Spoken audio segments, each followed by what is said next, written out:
इस समय की कथा में मैं शुरू से ही सुख के संबंध में कुछ कह रहा हूँ और काफी कुछ चर्चा हो चुकी है। अभी तक हम सब लोगों ने ये देखा कि संसार के प्राणी पदार्थ हमारे लिए जीवन गुजर के माध्यम तो बनते हैं, लेकिन उन सबको पाके हम पूरा सुखी नहीं हो सकते हैं। और उसी का एक दूसरा पक्ष है, उसे भी देखते हैं। प्रायः ये होता है कि संसार में तो सुख नहीं है, लेकिन जब इस संसार से जाओगे और कहीं स्वर्गलोक में पहुंच जाओगे तो वहां सुखी हो जाओगे। या कोई परमात्मा से मिलना हो गया तब तो महासुखी हो जाओगे। सदगुरु कबीर ने इसके लिए एक अच्छी साखी कही है, वो बीजक रमैनी की ही पहली साखी है। कहाँ ही कबीर पुकार के ईले ऊ व्यवहार, राम नाम जाने बिना भव बूढ़ी मुआ संसार।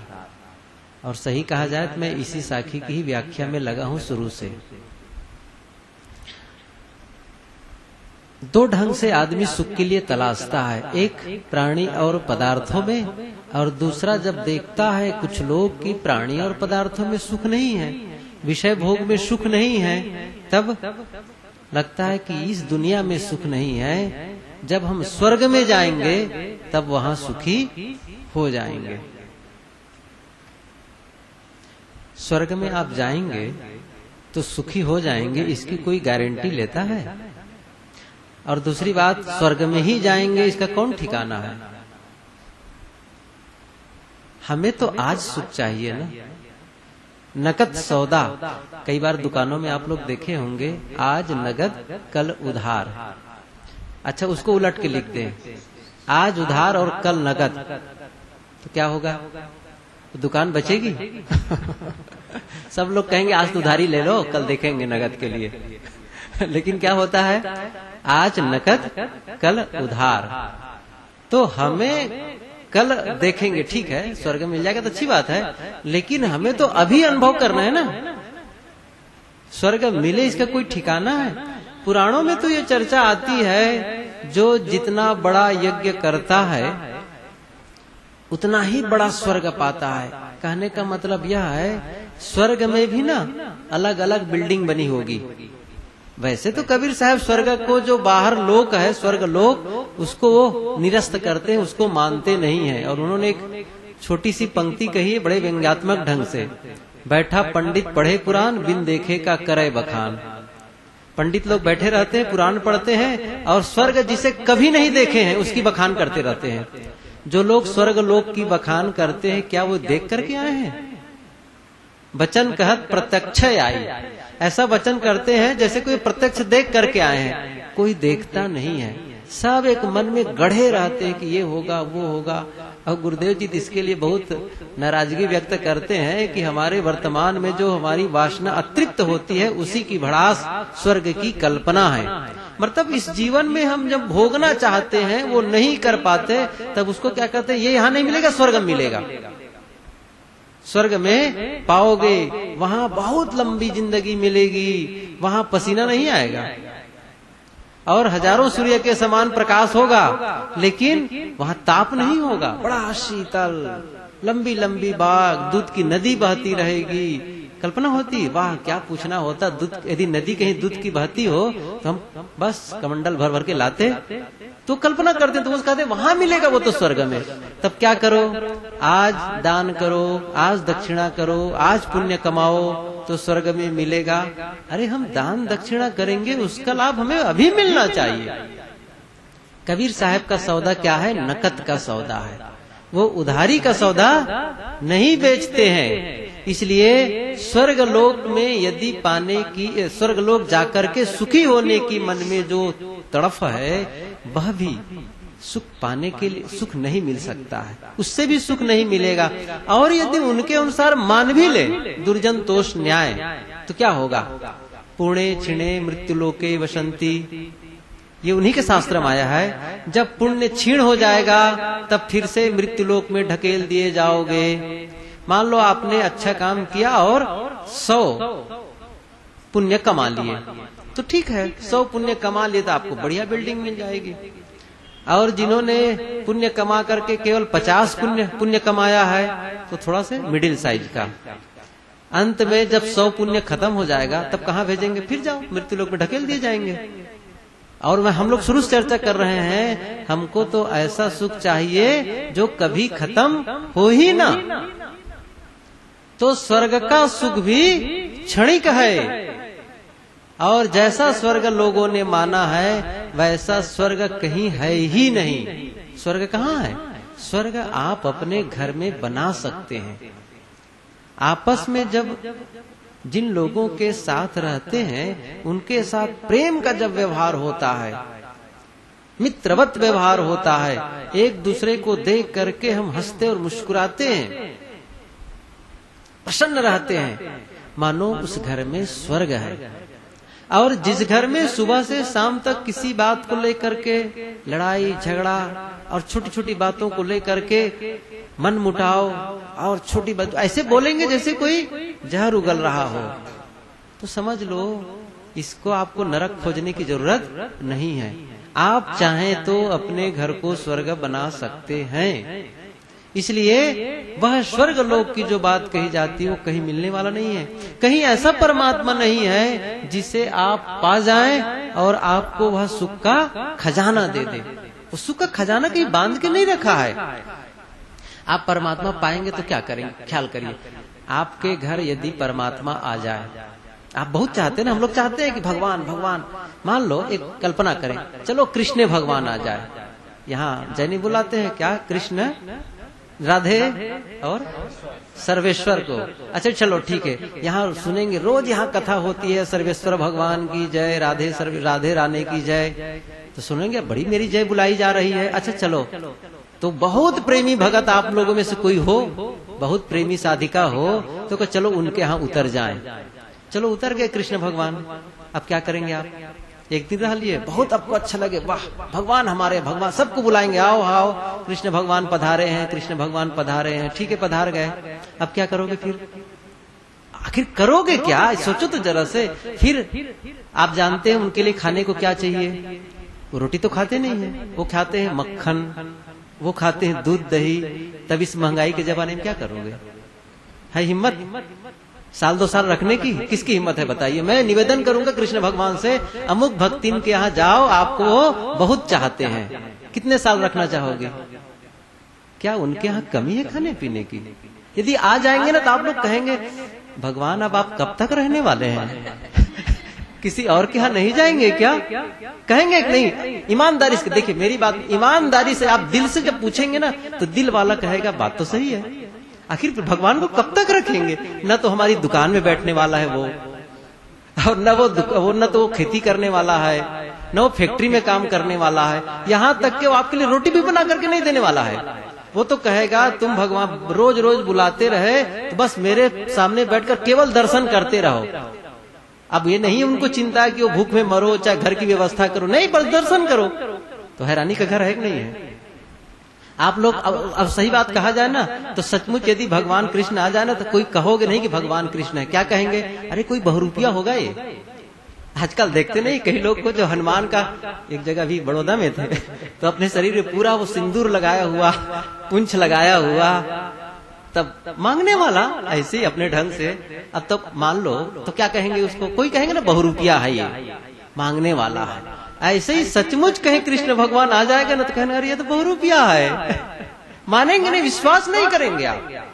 पहली बात तो आने वाला नहीं है। एक महात्मा एक उदाहरण बढ़िया देते थे, मैं उसको सुनाऊं फिर आगे बढ़ूं। देखिए हम लोग जो सुख के लिए खाका मन में कल्पना किए हुए ना, ये मिल जाए तब सुख, मैं उसी बात को थोड़ा सा क्लियर कर देना चाहता हूँ। तो आपके मन में सुख के लिए जो नक्शा बना है ना, मैं उस नक्शा को ही तोड़ना चाहता हूँ और जो असली सुख जहाँ है वहां ले जा करके आपको बैठाना चाहता हूँ, ताकि आप जो कल्पना के जो सुख ढूंढ रहे हैं वो सुख आपके दिमाग से ही खत्म हो जाए और असली सुख के लिए आप मेहनत करने लग जाएं। तो फिर जो परमात्मा के लिए सुख, परमात्मा पाने पर जो सुख के लिए हम तरस रहे हैं, वो यदि मिल भी जाए ना, क्यों कैसे नहीं, कभी तो इन आंखों ने परमात्मा को देखा ही नहीं है, और चित्रों में देखते हैं तो अलग अलग रूप। आप लोग देखें ना, क्या आप कृष्ण के जो चित्र देखते हैं तो एक ही रूप सब रहते हैं? इसका मतलब जो चित्रकार के मन में जो कल्पना आई, बस वैसे ही वो चित्र खींच दिया, और हम मान लिए कि हाँ मुरलीधारी है वो है, और कोई धनुर्धारी है तो हाँ राम है, मुरलीधारी है तो कृष्ण है, त्रिशूलधारी है तो शिव है, चाहे जिसे हो। इस सीरियल वालों को देखो ना, सबके सीरियल में अलग अलग शिव के चेहरे हैं, सबके सीरियल में सब शिव के चेहरे। अरे शिव जब एक ही है तो एक ही चेहरा होना चाहिए ना? नहीं, अर्थात हम जैसा चाहते हैं वैसा शिव बनाते हैं, हम जैसा चाहते हैं वैसा कृष्ण बनाते हैं, हम जैसा चाहते हैं वैसा श्री राम बनाते हैं। अर्थात हम लोगों का जो दिमाग है ना मनुष्य का, वह देवी और देवता, भगवान और भगवती को बनाने का कारखाना है। ये सच है। आप कल्पना करते हैं ऐसा होगा वैसा होगा, तो जब तक कल्पना करते हैं तब तक आपको अच्छा लगता है, ठीक है, अच्छी बात है, लेकिन तथ्य नहीं है। आपको केवल कल्पना के लड्डू बैठे बैठे खाओ, बड़ा बढ़िया लड्डू खा रहा हूँ, बहुत बढ़िया, पेट भर गया, पेट भरेगा? कल्पना के लड्डू से पेट भरने वाला, सदगुरु कबीर ने कहा है, राम के कहे जगत गति पावे, खाण कहे मुख मीठा। बहुत जोरों से कहा है, उन सारी बातों को कहूंगा तो गड़बड़ हो जाएगा, मैं थोड़े में कहता हूं इसलिए। तो कहने का मतलब यह है कि जब सचमुच वो आ जाए तो आपको कठिन हो जाएगा, पहचानना कठिन हो जाएगा। और सचमुच ऐसे लोग जब उस पर विश्वास करने लगते हैं ना, तो क्या होता है, वो उसको ठगले हुए जाते हैं। कई लोग ठगे जाते हैं, लूटे जाते हैं। एक बुढ़िया थी, वो बहुत राम के उपासका, राम भगवान के लिए वो प्राण दे देती थी, रात दिन राम राम का जप करती थी, राम के दर्शन के लिए लालयित रहती थी। तो दो आदमी, जो दो चोर थे ना, वो सोचे कि बुढ़िया अकेली थी घर में, और धन तो बहुत था, दूसरों को देती नहीं थी, उनके पास सोने चांदी और भी सब जानते थे आसपास के लोग। तो गांव के दूसरे छोर के दो चोर समझ गए कि इनके पास धन बहुत है और ये भगवान की बहुत बड़ी भक्तिन है, तो क्यों ना भगवान बन के इनके घर आया जाए। क्या करें? क्यों ना भगवान बन के ही इनके घर आए। तो क्या करें? तो सुबह का करीब सुबह 4 बजे, अब वो रात में तो सो गई राम राम जपते हुए कि दर्शन के लिए ललायित हूँ, हे भगवान कब दर्शन दोगे, कब दर्शन दोगे, ठीक है। और सुबह एक आदमी खटखटाया दरवाजा, जैसे खटखटाया तो वो उठी और दरवाजा खोली। तो वो तो धनुष बाण ले करके, और जैसे भगवान का जो रूप होता है ना राम का, वैसे ही रूप में वो खड़े थे सामने। तो कहे कि माता जी आप मुझे रोज बुलाती थी ना, तो मैं हूँ। तब ठीक है, वो आ गए सीधे अंदर और बैठे, और जब बैठे तब कहते हैं कि मैं राम हूँ। अच्छा आप राम है? नहीं आप राम नहीं है। बुढ़िया क्या कहती, आप राम नहीं है? कि क्यों? मैं तो राम हूँ। तो कहते हैं कि कैसे राम नहीं हूँ? तो उन्होंने कहा कि राम के साथ सदैव लक्ष्मण रहते थे और आप अकेले ही, इसलिए आप राम नहीं हैं। अच्छा ये बात है, ठीक है, ठीक कहते हैं। ओ भैया लक्ष्मण सुनो, वो गेट पर खड़े करे थे उनको, उसको दरवाजे पर खड़े कर दिए, भैया लक्ष्मण सुनो, आओ। तो उनको ही बुला लिए, वो भी बिल्कुल लक्ष्मण का रूप बना करके आए बैठे थे। अब दोनों राम लक्ष्मण, तब तो बुढ़िया को विश्वास हो गया, सचमुच राम और लक्ष्मण दोनों आ गए हैं। तो कहा कि अब देखो, जिसके लिए तुम लालायित थी ना, वो दोनों उपस्थित हैं, ठीक है? हाँ अच्छा ये बताओ अब क्या चाहती हो? कहा भगवान मैं आपके ही दरबार में रहना चाहती हूँ, जहाँ आपका वैकुंठ है ना, जो साकेत लोक है, बस वहीं। ठीक है फिर चलो। तो क्या करना है? जब चलो तो तुम्हारे पास जो कुछ भी, जो सोना चांदी जो भी आपके पास गहने हैं, यहाँ छोड़कर कोई फायदा नहीं है, चलो वहां ले चलेंगे, काम आएगा वो। हाँ बात तो सही है। तो क्या करो, सबको इकट्ठा करो, एक कपड़ा बिछा दिया गया और उसको क्या किया गया, गठरी में बांध दिए। तब कहा कि देखो हम लोग का जो विमान है ना, पुष्पक विमान, वो बाहर खड़ा, क्योंकि घर में नहीं आ सकता है, तो पुष्पक विमान बाहर उसको खड़ा कर दिए और हम दोनों आए हैं। तो उनके कहा लक्ष्मण से, ए भैया जरा इनकी गठरी है ना, गठरी को ले जाओ पुष्पक विमान में रखाओ। तो जितना उनके गहना पैसे रुपये जो कुछ भी था एक गठरी मार करके उसको भेज दिया, जाओ पुष्पक विमान में रखोगा के। वो तो चला गया। अब बुढ़िया को कहते हैं कि चलो तुमको विमान में बैठाएंगे। तो देखो तुम तो कभी विमान में बैठी नहीं हो, और जैसे ही विमान में बैठोगे तुम्हारे दिमाग में चक्कर आएगा। सवाल है ना, पता नहीं उड़े तो शायद परेशान हो जाओगी। तो क्या करो, आंख में पट्टी बांधो। वो क्या करते हैं, आंख में उसकी पट्टी बंधवा देते हैं। चलो ठीक है। तो लक्ष्मण को कहे भैया चलो इनको विमान में बैठाओ। तो क्या किए थे वे लोग, एक गधा पकड़ लिए थे और उनको बुढ़िया को बैठा दिए उस गधे पर, और देखो उसके कान को ठीक से पकड़ा दी, रस्सी पकड़ा करके। देखो बुढ़िया ये क्या है कि गधा है, और सॉरी विमान है, इसमें बैठो और ध्यान रखना ये जब दौड़े भाग कुछ भी हो ना, जब शुरू में तो रनवे पर चलेगा ना विमान, ऐसा थोड़ी उड़ जाएगा। तो चलने लगा तो फिर कहा कि देखो ठीक से पकड़ना, गिरोगे तो हमारी जिम्मेदारी नहीं है, तुमको ठीक से पकड़े रखना। अब वो बैठ गई गधा पर। अब वो गली गली, अब गधा क्या है, बस हाँक दिया और दोनों तो भाग गए, उनको तो काम हो गया ना। अब वो घूम रहे हैं। अब सुबह हो गई तब तक। तो गांव के लोग कहे बुढ़िया अरे तुम गधे पर क्यों बैठी हो?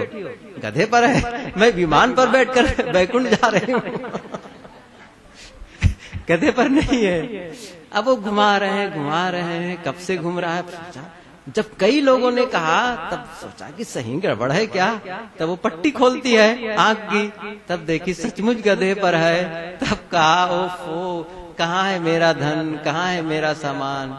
क्या होगा, मन की कल्पना में उलझोगे तो धोखा खाओगे।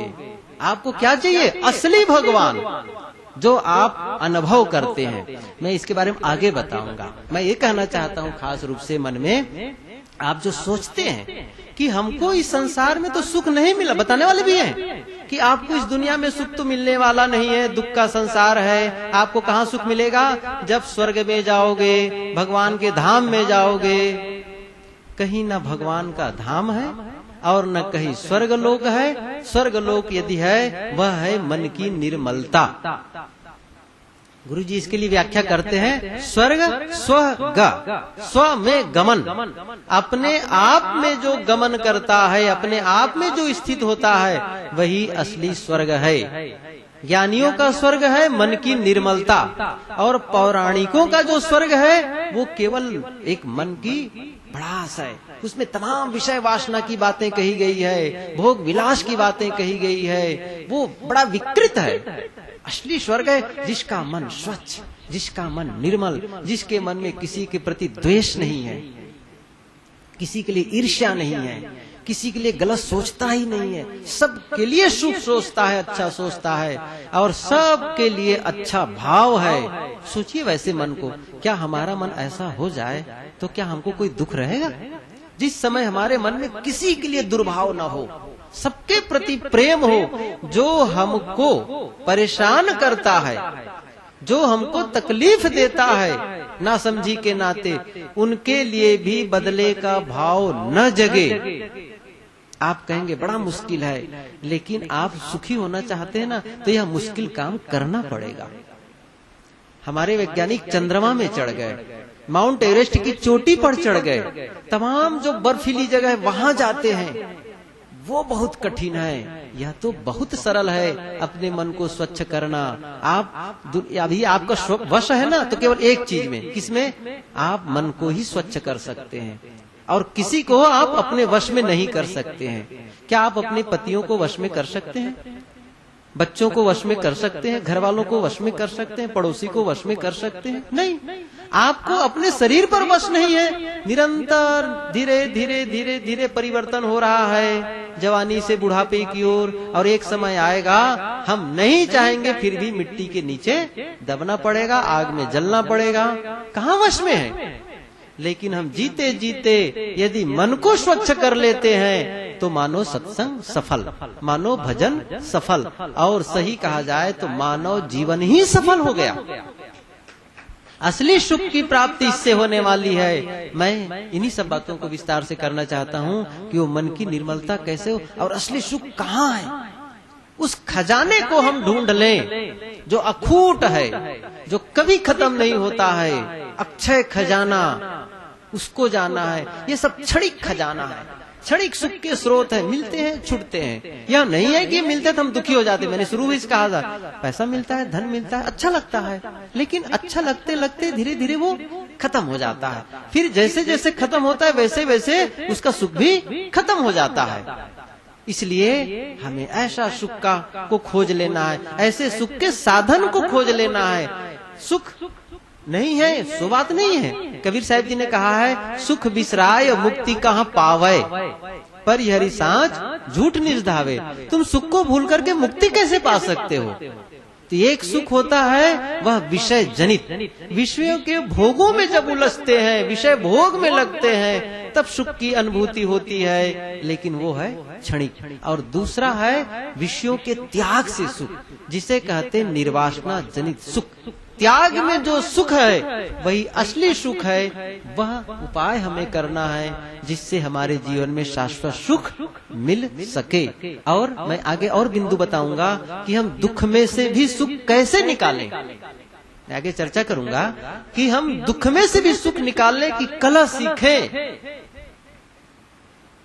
यह सारी बातें अगले दिन हम चर्चा करेंगे, ताकि हम अपने विचार को, अपनी समझ को इतना क्लियर कर दें कि हमारे मन में कोई धुंधलका न रह जाए, साफ रोशनी की तरह वह झलकने लगे और हमारे सामने एक अच्छा सा फिगर आ जाए, बढ़िया एक नक्शा बन जाए। हमारा नक्शा ही गलत हो तो फिर हम पहुंच नहीं सकते।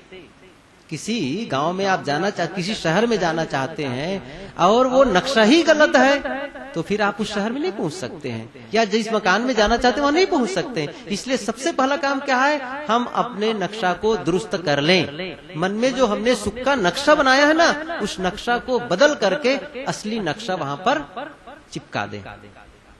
आज इतना ही। बोलिए सद्गुरुदेव की जय।